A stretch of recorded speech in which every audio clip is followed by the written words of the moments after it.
Ladies and gentlemen, good evening. I think my name has been mentioned a sufficient number of times that I don't need to repeat it.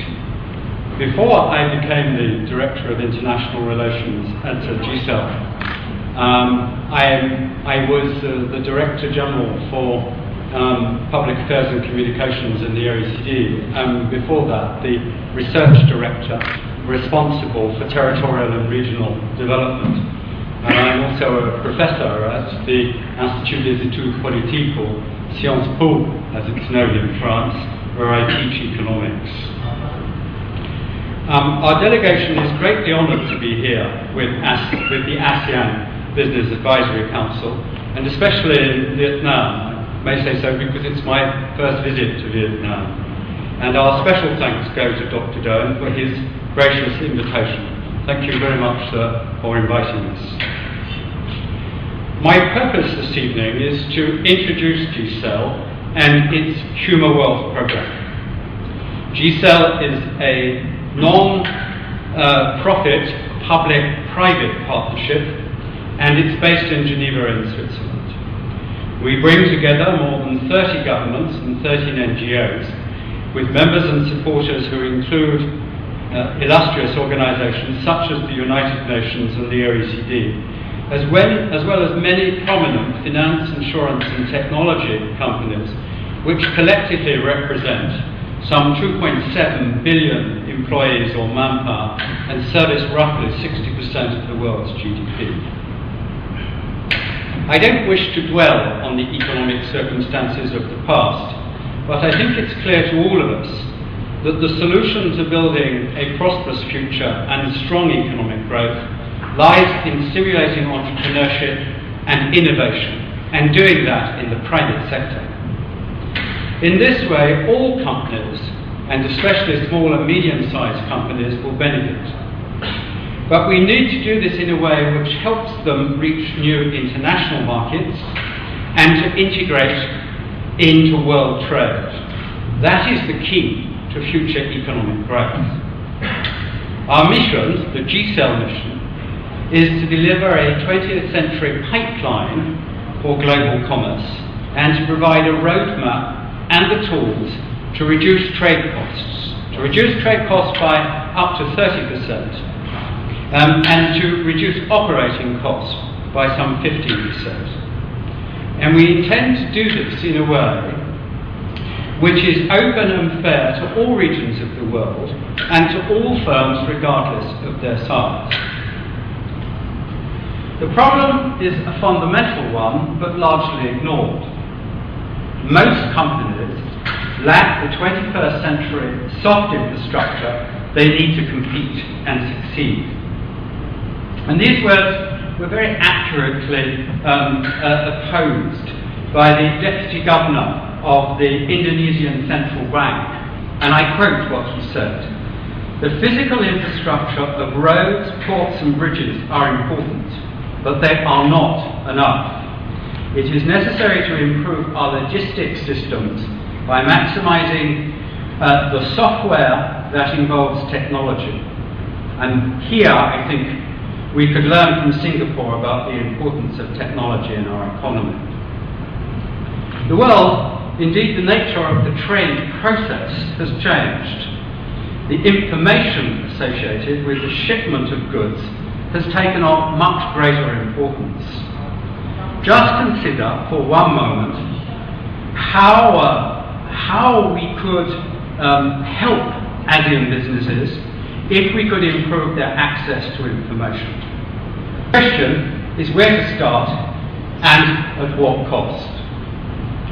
By deploying GCEL's HumaWealth soft infrastructure, we can connect the strength of that ASEAN at no cost to the end user, maximising the capacity utilization of present physical logistical infrastructure, and through a self-monitoring dynamic system, prioritise and attract new physical infrastructure and investment.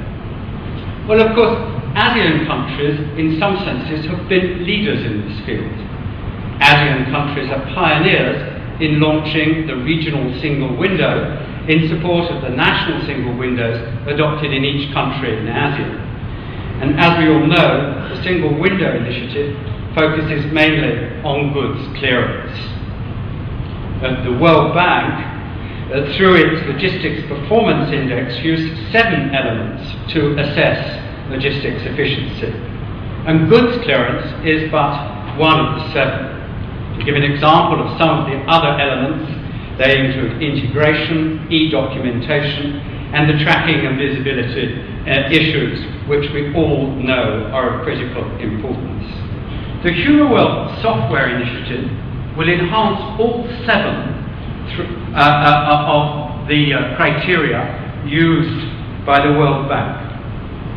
And this will be done through technology which will be delivered at no cost, as I've said, to the end user.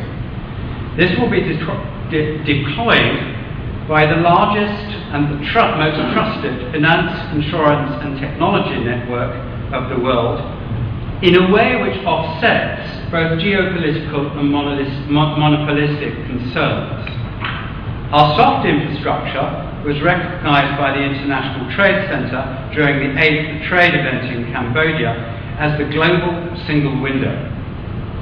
The soft infrastructure includes more than 150 features not presently available, and it provides, in a summary sense, real-time sharing of information and new operating tool sets provided all along the supply chain in such a way that it would give ASEAN firms the ability to operate much more efficiently. It would allow them to connect with customers elsewhere in the world very quickly and reliably. It will provide dynamic, real-time information which would make businesses, especially SMEs, much more bankable, since costs would drop, profits would rise, and risks would decrease.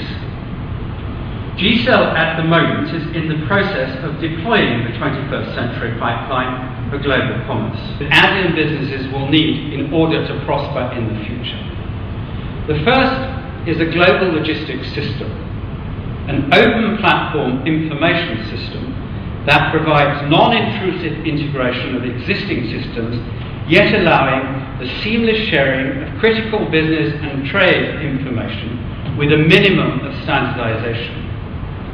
This task-breaking technology will be made available to businesses at no cost to them.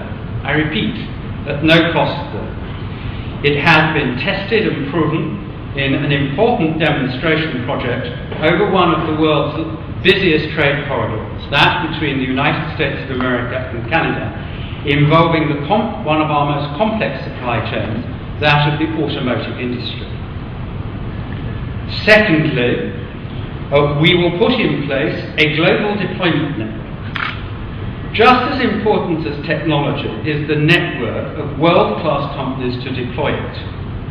To enhance global acceptance, this network must be carefully balanced to address geopolitical and monopolistic concerns. GCEL's network of finance, insurance and technology companies in all corners of the world is designed precisely for this reason.